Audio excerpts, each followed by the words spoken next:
Welcome, everybody, and thank you for coming into our meeting today.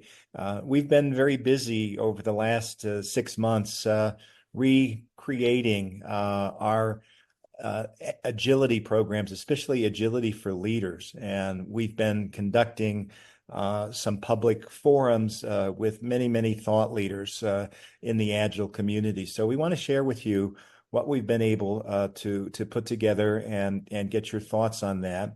And Cliff, do you want to go to the second slide? And so Cliff and I are partners in the Agile 2 Academy. And Cliff has an awful lot of experience as an entrepreneur and a chief technology officer, and especially in Agile engineering areas. Sorry. My work has been more in transformation, in Lean, Six Sigma, and other sorts of areas, and more recently in Agile. Next slide, please, Cliff. We'd like to have you ponder a couple of thoughts. In a few minutes, we're going to break you into pairs for a short paired interview. And we'd like you to answer these questions, be able to answer these questions. Why is attending a meeting on agility through leadership important to you? We believe that the Agile leadership is changing significantly. And the second question is, what inhibits true and effective agility in your job or in your organization? So if you would just ponder those questions. Next slide, Cliff. As we've been doing these workshops, we've recognized that there's just been significant change. If you think just over the last 4 years, we had the pandemic, which created a need for employees to work from home. The pandemic also set up things like supply chain disruptions, certainly had an impact on inflation and the economy. At the same time, crypto has gone crazy. And then we've had global events like the invasion of Ukraine, what's going on in Gaza right now, lots of disruption. But perhaps the biggest thing that we're seeing is technology and the emergence of large language model AI.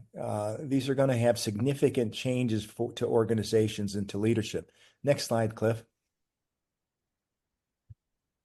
You know, the technology is really changing the traditional business models we have. I think you're all probably familiar with digitization, but now AI is really requiring organizations to quickly adapt.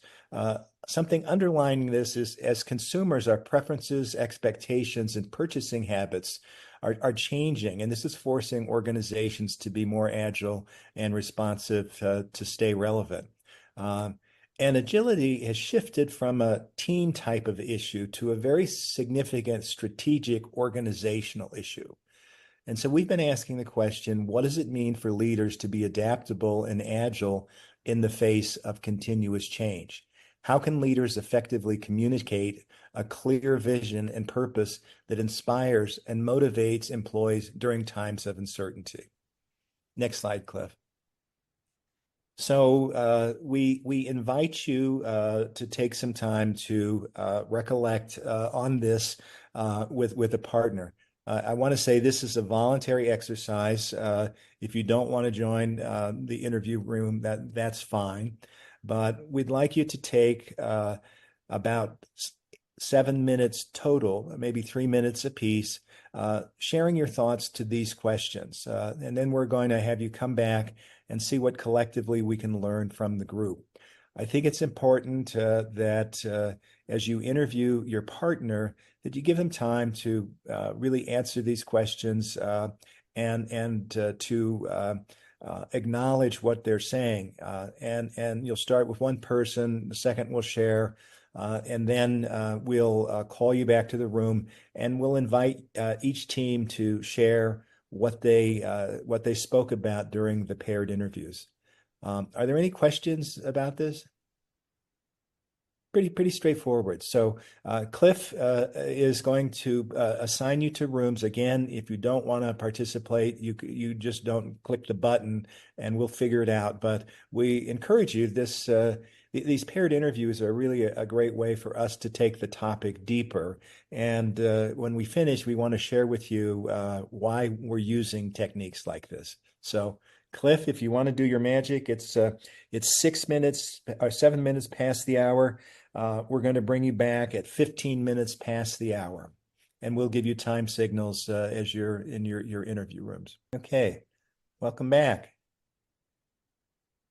Hello again. Hello Okay, again. hello. So, if we could, from each group, can we have people that would report how you answered these questions? The first one is a purpose question. Why is attending a meeting like this on agility through leadership important to you?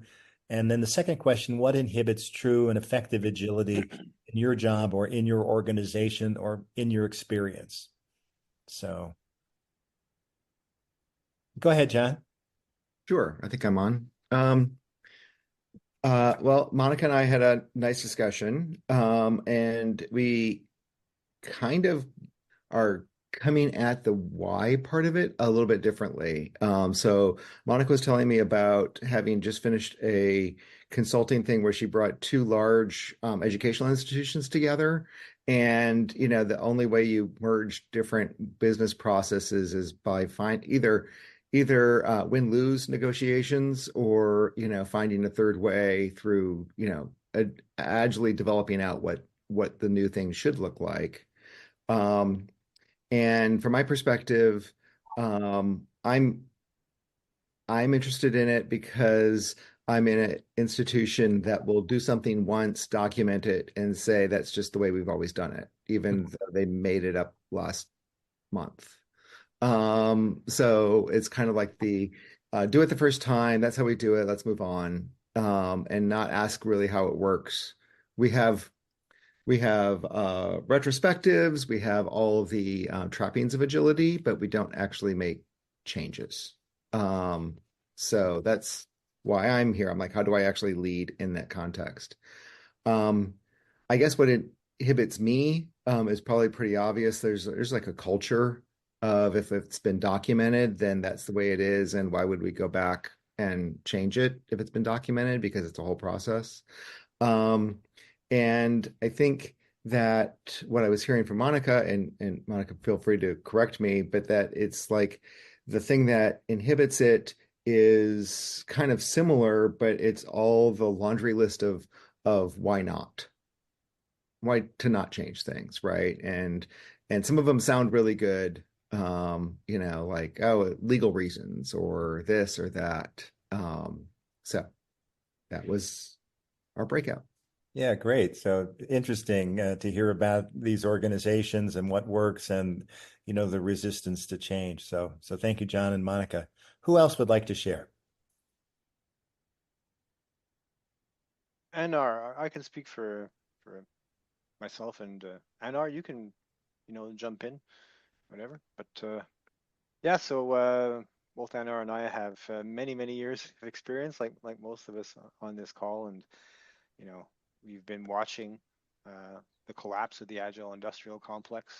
I think that would be a good thing to put on that slide right now, right? Because basically, if you look at what's been happening over the last several years, like I saw that something was amiss in the Agile community many years ago. I think all of us did, right? The following of recipes and the slavish adherence to dogma. It was so far from what was actually meant. And, when you say that, oh, we're going Agile, we're implementing Jira and rolling out safe.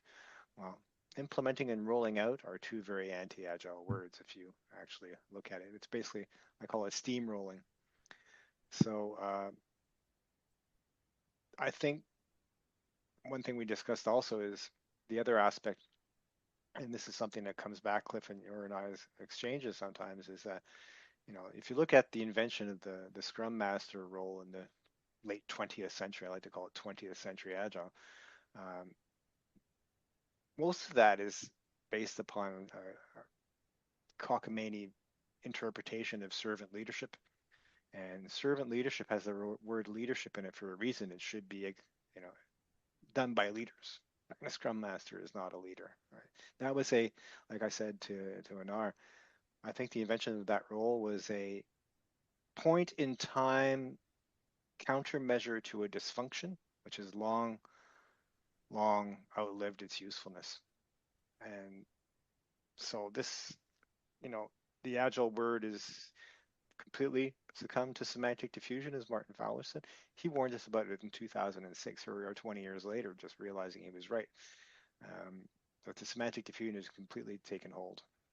And Anar actually has developed a framework called AC Frameworks, where he's basically spent 15 years analyzing and honing in on the communication aspect within a bevy, scores of software development methodologies. So I'm gonna take a look at your site, Anar, and I think you have an accompanying book as well. But again, that his hyper focus on communication is very interesting to me, and something that I think is underlying all the other things that I've mentioned. So yeah, and it was a short conversation, but that's the gist of it. Okay, thanks, Daniel. So you mentioned almost everything, all the points. Great. And can we have our third group share, please?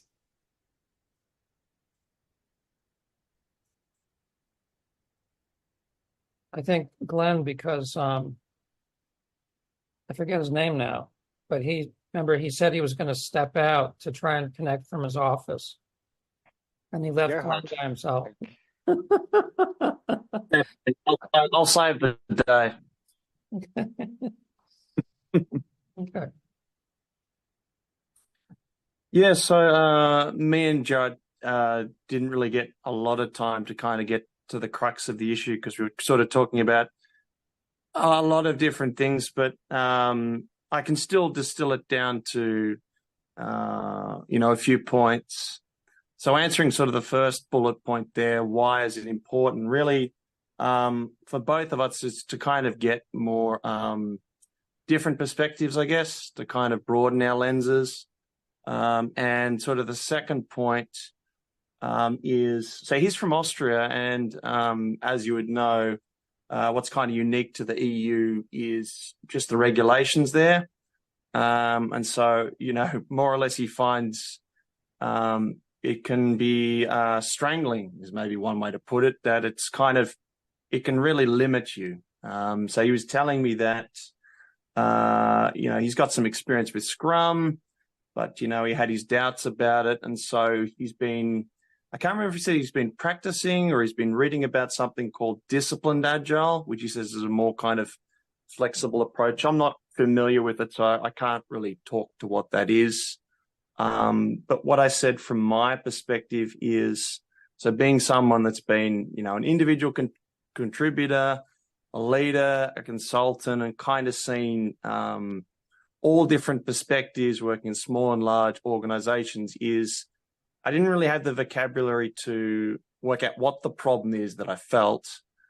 But from my perspective, it's all leadership, fundamentally. And so what I find limits agility is, in short, the leadership is not conducted in a way that's conducive to fostering the environment that allows the team to work in a way that's conducive to agility, but it's even deeper than that. It's, having the team work in ways where they're empowered, they actually enjoy the work, organic conversations happen, things just get done, and essentially it's kind of communication in a way, but I think it's far deeper. It's really that environment, because when I think of the organizations I've been in, not many, but the few where it's actually worked, I asked myself, what was it about that worked? And it actually was,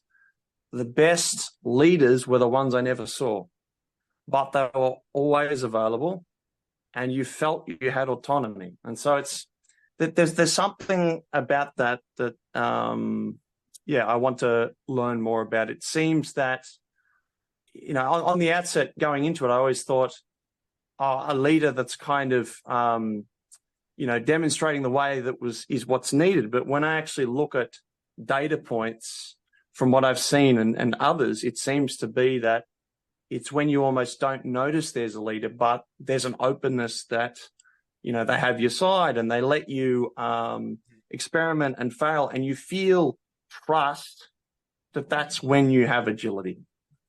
That's my answer to the prompt. Yeah. Great. Thank you very much, Glenn. You're welcome.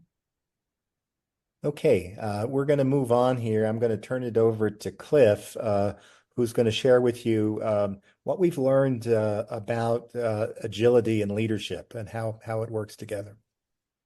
Thanks, Stephen. So we're not just guessing. We picked these 5 companies because each of these has demonstrated very high agility at scale for building complex things. Those were the criteria, and we picked these. Some of them are talked about a lot in the Agile community, like Spotify, for example. And what we found was that there were Cliff, no I common don't think practices. I don't think you're sharing. Oh, I'm not sharing? No. Yes, I am. I can see it on my side. You can? Wow. That's very strange. Let me stop share and share again. Maybe that will fix it. Oh, wait. No, yeah. No, still Okay. not seeing it. Am I the only one who's not seeing it? Everyone should see it now. Now I see it. Okay. Okay. It's like computers always stop it and restart it. Like we were saying earlier, right? It's the von Neumann architecture is the reason nothing works. There Just are add a watchdog, Cliff. Add a watchdog, it'll solve all the problems. Do a what? Add a watchdog timer, it'll solve all the problems. A watchdog timer. Have a hardware timer reset. Yeah. Anyway, so what we found among these companies is that they didn't have, there weren't common practices or processes between these.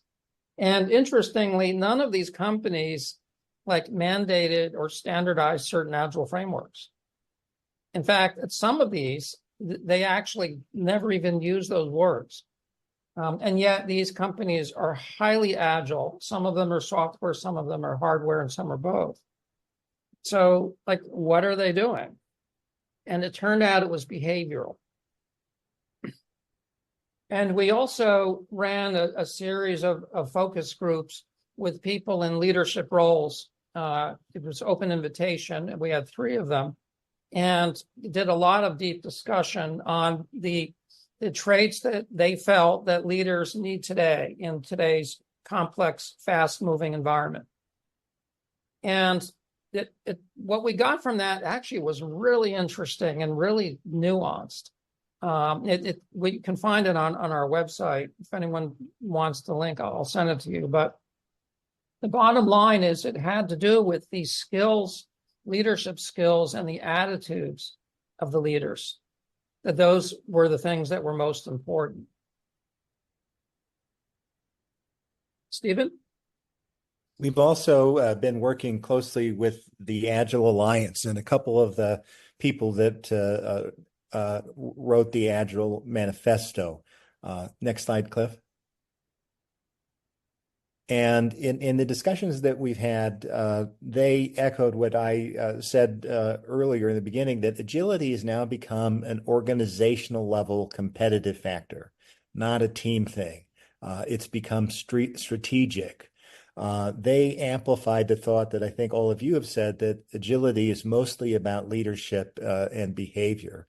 And the consensus among the group was that frameworks have done a lot of harm, more harm than good. And I think I hear that echoed in some of the comments that you've shared today as well. Next slide, please, Cliff. So what matters today is there's a larger context, and we really need to look at that as we look to how we make organizations agile. People skills are really important, especially as technology is changing and AI and other changes are going to make skills become obsolete, and we'll need to be better able to work with AI ourselves as we create things. A learning culture has always been important, but it's going to be increasingly important. And leadership must be decentralized and cross-cutting, not hierarchical. And today's AI requires one to be an astute overseer. Next slide. So the dilemma really is everyone must become a leader at all levels. And as we've developed our new iteration of training, we look at leadership as really the ability to influence others.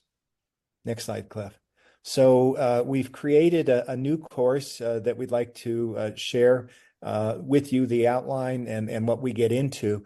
And we also want to extend an invitation to you or anybody that you work with to attend a free pilot of some of the leadership modules that we have. So our learning approach is quite different. We have, I think all of us have had the experience of having to do online education. It's pretty boring. It requires a lot of discipline on each other's parts, and it's not as engaging. So we've tried to set up a different format.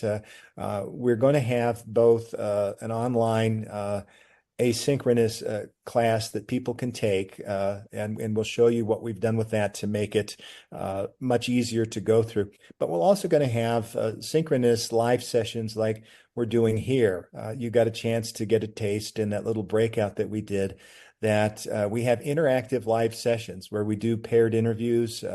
We set up teams in small groups. It's very dialogic, very conversational. And in the training that we've done, we try to make it multimodal. So there's talking, listening, writing, reading, thinking. And really, I think the best thing in the platform that we've developed is it's very relational. We really want to build a community of practice. And this approach really does build learning communities. And hopefully you got a chance to see, for example, in these paired interviews that you did, that the process of getting intimate and talking with somebody else does build psychological safety. It does really allow for rich interchange of ideas. It's very collaborative. So, in the old model where you had a talking head talking to you, we don't always listen to that. So we've tried to really make this a very, very engaging format. Next slide, Cliff. So I'm going to turn it over to you, Cliff, and you can talk about the structure of how we approach leadership within the training. Yeah. Yeah. So the one thing about leadership, which, each of you probably has a good amount of leadership experience, the situation matters. It's contextual, it's situational, and so this course starts with that premise and shares like models of leadership that have been widely studied, widely researched.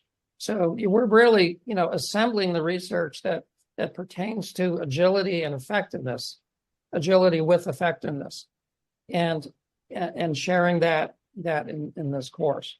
And these are 4 different leaders. The one at the bottom right is very controversial. This is not about him. It's about what he managed to do at some of his companies. And in particular, we did a deep study of SpaceX, interviewed people who work there, so we know what goes on there. Again, this is not about these individuals. It's about what they did in their companies. And each of these exhibits a very different style of leadership that was very powerful and effective for their situation. The course is actually a program, and it builds a foundation. In fact, we used to call the previous version, we called it Foundations, Agile 2 Foundations, because it gives you the cognitive foundation for understanding these issues. in the concepts and models and paradigms and how they fit together and how they work. And with a little bit of behavioral workshop along the way, we've amplified since in this new version of the course, the behavioral aspect, and the workshop and the collaborative aspect to make it more engaging, more real, more tangible, and more experiential. But it begins with an understanding of what is actual agility. It's not agile. What is agility? And then models of leadership that have been shown to have predictive value. And communication. What is effective communication? Groups of people. It's not just having a meeting. There's much more to it. The way scientists collaborate and communicate is somewhat different from the way engineers do, which is somewhat different from the way marketing people do. And people vary as individuals as well. And communication and collaboration is a process over time. It's not an event. It's not a meeting. It's a sequence of activities that needs to be optimized for the situation, for the people. And developing people is about making sure that people have the capabilities and that they have a sense of well-being and that they're inspired and feel that they're effective and are effective. And then this converges on an understanding of culture. And we use the human synergistics organizational culture model because we surveyed a range of them. And that's the finest, it's most robust culture model that we found. It's fine-grained, has been used with 30,000 organizations, and is very predictive. It's been benchmarked against actual performance. And then we talk about transformation and a range of techniques for shifting culture a little bit, maybe a lot. Changing culture is hard, but if you focus and go the distance, it is possible to shift it. I've worked for people who did. And then we pivot a little bit to patterns for organizing work, lean and flow and theory of constraints, but all looked at from an operations research perspective. So really understanding like how why those patterns actually are effective in different situations. And these are some testimonials. These actually are from the previous version of the course. And the basic feedback we got was the content was fantastic, people thought, but it was long. And so we made it shorter and we made it more interactive and more effective in the ways that Stephen described. So the course now in this new incarnation, this rebirth of this course, is more conversational, it's more engaging, it has more bite-sized content. Instead of 30-minute videos, there are 5-minute videos. And then there's a lot of question and discussion interspersed. And there are workshops where people actually discuss and solve problems. And instead of like the old format was you watch a video and take a quiz. It was the talking head format that Stephen talked about. This new format is engaging and immersive. And If you want to say a few words about Sutra? Yeah, sure. So this screenshot actually is a picture in the new learning platform. The old platform was a traditional learning management system. This platform is a collaboration platform called Sutra. And one thing that's unique about this platform is that it enables you to create flows of activity within a page. And so you can have a sequence of things, like there can be a video and then there's written questions and written discussion thread, followed in the same page by other things. Like you then have a Zoom session and then followed by other. So you can compose actual sequences of learning activity. And so we found this platform to be very, very powerful for creating an engaging type of learning experience. We also have added AI to the course in the sense that today people often, in fact, we do, some of us a lot, use AI conversationally. Like, how would you solve this problem? Or what things would you think about in solving this problem? And it's very good at giving you ideas. Sometimes the ideas aren't right, but he gives you a very thorough list of things to consider. And so we use that. And we use within the course the suggestions of using AI assistance and then drilling in and then reflecting on what it said and then coming up with our own thoughts. And there's also a lot of questions, which the questions are in such a way that others can see what you respond and they can respond to that too. And the platform also has an AI assistant that will summarize everybody's responses and send them out once a day. So you can see a synopsis of what people are saying in the course. We also, in this course, we have workshops, which we sometimes call live discussions.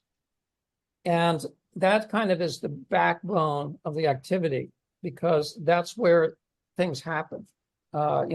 People watch these short videos, have some online discussion, and then they attend a workshop, and they've already interacted about the topic. And then we have paired interviews and small group discussions that are problem focused. The course includes many case studies. You saw some of the sample leaders, if you will. We have case studies on those and some additional ones to look at how these leadership behaviors manifest in real situations. The course I mentioned also covers organizational culture, which is very important for understanding behavior and what your organization is ready to be able to do. And then I mentioned flow, and there's very interesting content here that really can't be found anywhere else, because of the operations lens that's applied to theory of constraints, lean, critical path, and those very common ideas that are kind of all separate, and we tie them all together. And developing people, and I mentioned collaboration and working effectively on a team is much more than just have everybody gather around a whiteboard. That's an important paradigm, but effective collaboration about hard problems is much more than that.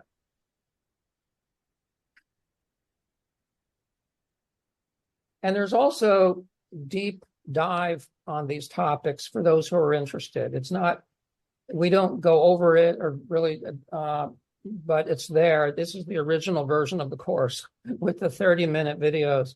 That's still there for those who are interested. And there's also a textbook, which is almost done for these modules. We have a textbook for three of the modules that are later. That's kind of the advanced track, but for these, there will be a textbook too. In fact, there it is. So I mentioned, the course includes online workshops or live discussions and people who have leadership experience. Stephen has an immense amount of leadership experience. So does Monica, and I do too, actually, and at different levels. And, these small videos, the 30 or 40 of them, written questions, and then supplemental content for going deep. And coming soon, Stephen, do you want to describe these? Yeah, so it's been interesting as we've been doing these open discussions with the Agile leaders over the last several months. A lot of issues have emerged, and one that came up is that there's a complete assault on our attention. The average attention span has dropped from 12 seconds in 2000 to 8 seconds today, and people feel scattered, and so I've been reading all the books that are on the topic: Stolen Focus, Deep Thinking, Deep work, yeah. Deep Work, a number of books. And as I started to look at this and distill these ideas, I found that it's interesting when we're focused, when we have attention, when we're able to do deep thinking, We are really effective, but we're also very happy. And conversely, when we're scattered, when we can't focus, when we don't have time to think, the antithesis is true. We're dissatisfied with what's going on. So we're going to be offering a 6-week course coming soon that will go deep into these topics. A related topic is mindful leadership. And as we suggested, as things begin to really take off, as organizations adapt and change, the idea of being a conscious leader, one that's able to listen, one that's able to communicate, one that's able to set direction where there's still ambiguity of what the course is important. And these skills in mindful or conscious leadership are really based on self-work, where we change who we are so that we're better able to exhibit that, to be a more compassionate, to be a much better leader. There's a very high correlation between EQ and performance. And so in both of these, we try to share what these things are going to be. So I think this is really cutting edge sorts of stuff right now, but clearly it's very much related to performance, and it's very highly correlated with satisfaction and morale. We'll also be putting some condensed programs together for executives. As we continue to roll out these programs, we'll be setting up public classes. We're also developing product leadership and technical workshops. Cliff, maybe you want to say a few words about what's in the works there. Yeah, actually, I just made the description of that public today. They're a series. We partnered with a company called G3 Technologies that has a business unit called Edensoft Labs. And G3 Technologies is a big company, and they build really friggin' complicated stuff. They have a lot of embedded things that have to really work, and a lot of government things that are very classified. And what they've done is they're spinning off. They've for now created a business unit. It's going to become a separate company of tools that they developed, AI-based tools and analytical tools that help them understand their whole code base. So unlike a lot of code quality tools that just look at a repo, like one module of code, these tools look across and they look at everything. And they can tell you things like, for example, how much code is being deleted on a recurring basis when people leave, which is apparently based on the data. So they ran this analysis on hundreds of public companies on their public repos and code bases for Microsoft and Amazon and Google. And it's shocking. It's how much code gets deleted right after people leave. And it's this idea in the Agile community that we have shared code ownership is an ideal, but it's not reality, it turns out. The data is telling us that people don't really understand each other's code. And so these tools give you a window into that. So you can see if that's happening. And if it's happening, then you can then start to ask why. And you can start to be intelligent about it and use leadership to ask questions and ideate and try and solve the problem. Or maybe it's not a problem. Maybe it should be that way. But at least then you know to go and look and find out. And these tools will also tell you where you have potential skill bottlenecks. Or if there's a certain area where there are only 3 people who've worked on that, or this particular technology, only 3 people who worked on that. So if you have new things, those people will have to be involved because no one else can. So it gives you visibility into that too. And so there's really, really powerful tools that they develop for their own use. They've productized them, and they reached out to us. We happen to be in the same geographic region, and 2 or 3 other consulting companies to figure out how to teach people to use these well, because these tools can be misused. They can be used to punish people. Why did you delete all that code? And so on. So we are developing, we have one that's ready, we'll have two soon, workshops on how to use those tools effectively. That's the deal with that. So if you are interested in that, please subscribe to our blog, and you'll hear about it as those become available.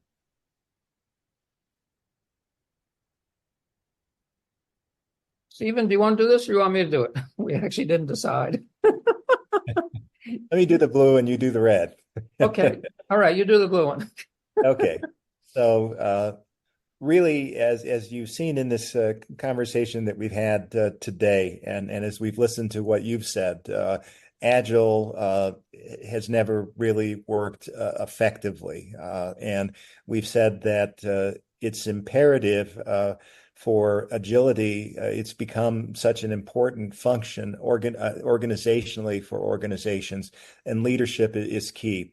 And the approach that we take is grounded in science. It looks at leadership theory, spends a lot of time really on culture theory and behavioral psychology.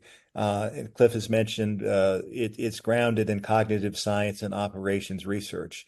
And hopefully you see that our approach, being both diagnostic and dialogic, really ensures that all voices are heard, that people have a chance to share, that everybody gets on the same page.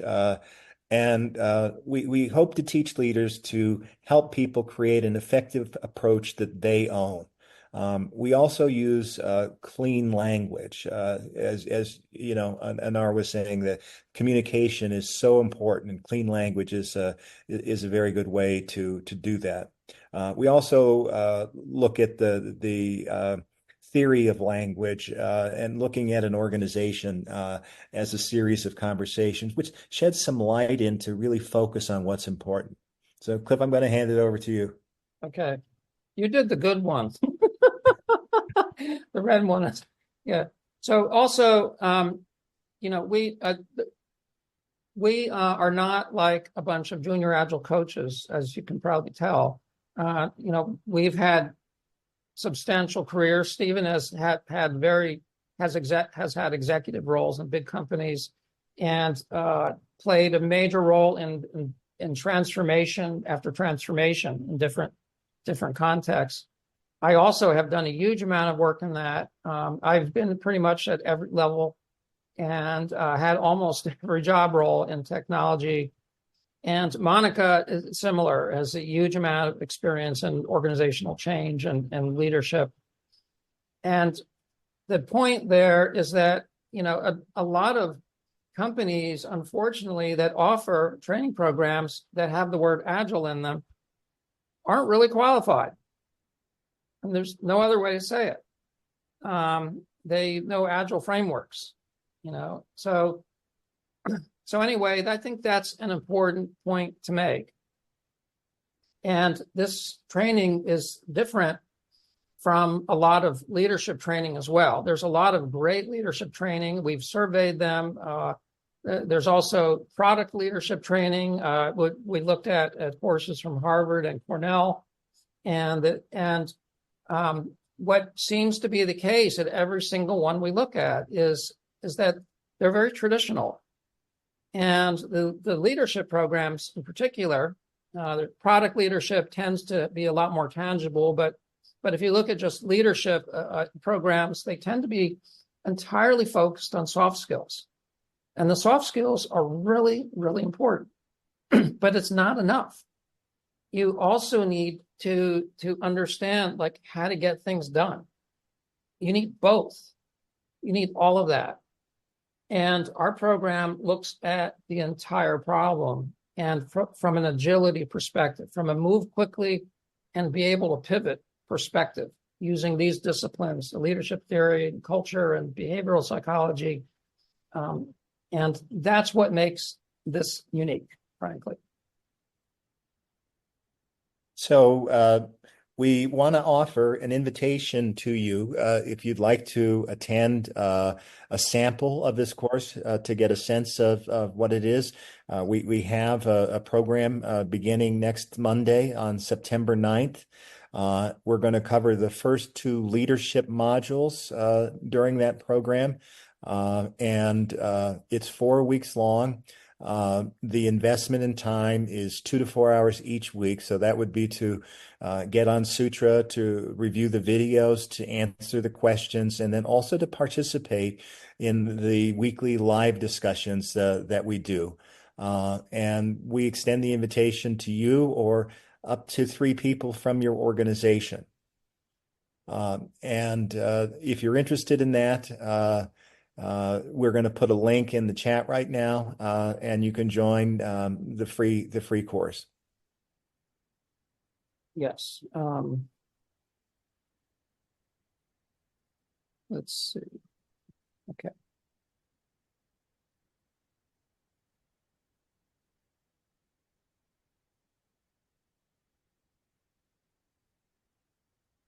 Did I type that right?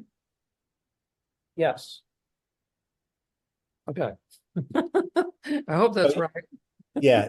You can also reach us through our website to contact at Agile 2 Academy. So we want to extend that invitation.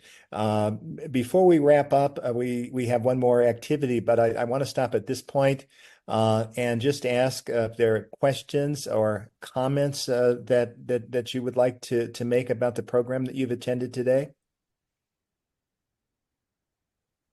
First of all, thank you for this has been very insightful. And assuming that folks were interested in actually taking the full course, what does your pricing look like?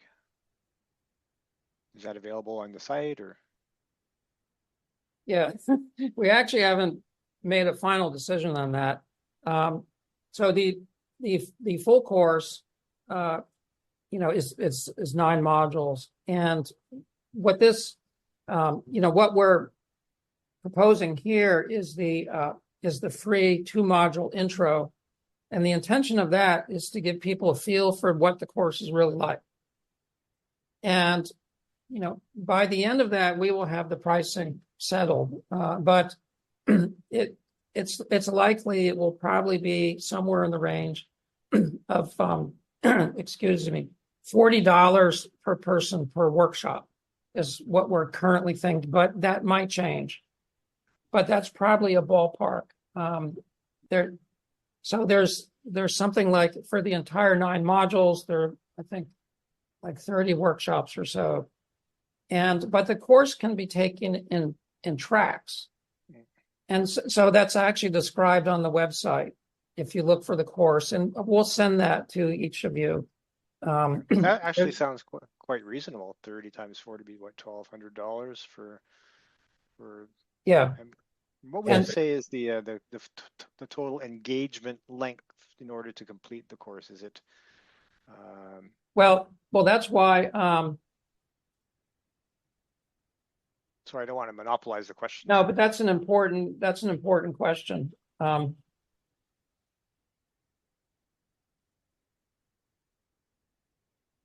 Yeah, so you can see this, right? Yep.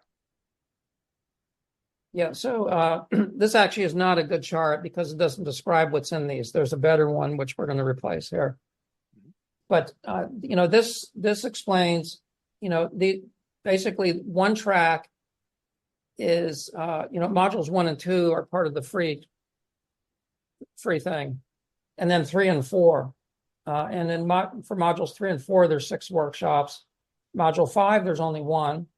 Module 6 has 3 workshops. Module 7 to 10, 8 have 5. And module 9 has 4 workshops. And these are the estimated time commitments. Just under 40 hours of time commitments. Something like that. And there will be a gap between these, so that people can do them in bites, So the other thing here, so we're talking really about the individual pricing level. We also have license packages for organizations that we'll tailor. So anyway, Cliff, let's go back to the last slide that we had.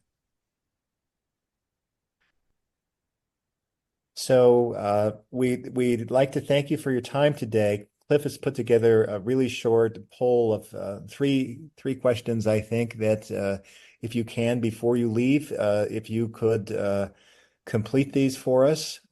We want to ask you really about the course value and in particular what might be of value to you and if you're interested. So this will give us a sense of if we should follow back up with you and have a deeper discussion. And as I said, we certainly invite you to be a participant in the class that we're starting next week, so you get a deeper dive into seeing how this program works. Absolutely. And there should be a launch button. Yeah, this is back to what we started with, the technology. Yeah. I'm looking at the instructions right now. We haven't used this feature before. It says click launch. Is it maybe the three little But edit. There's no launch button.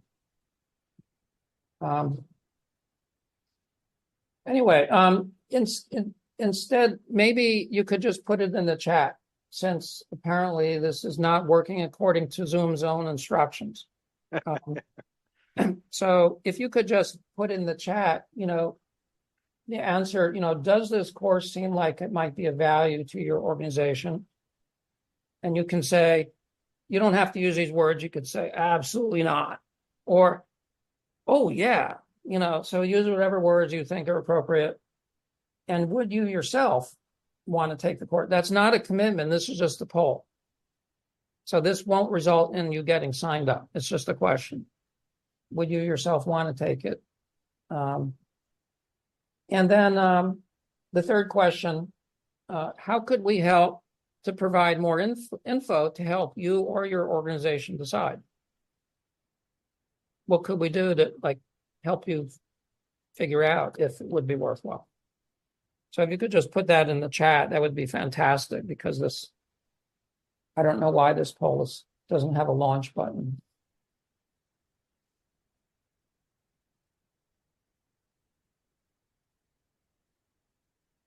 Thank you, Glenn.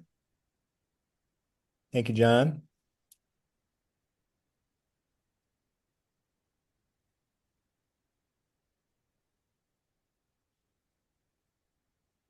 Oh, Daniel, I didn't know you had a course. Yes, I've been.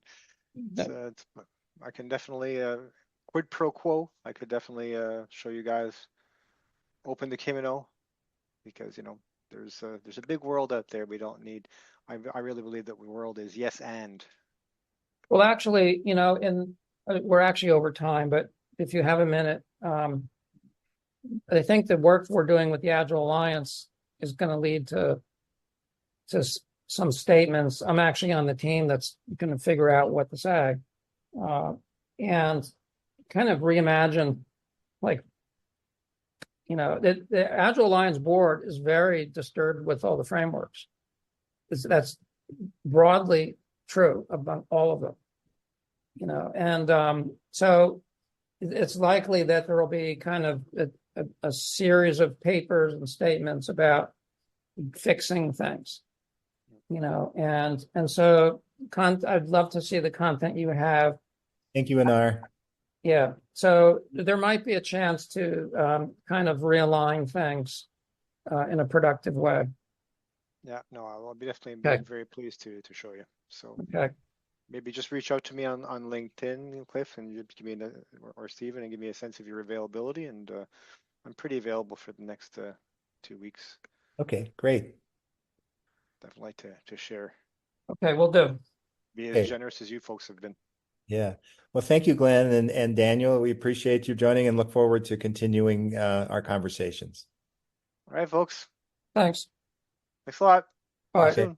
All right. Thank you. Bye for now.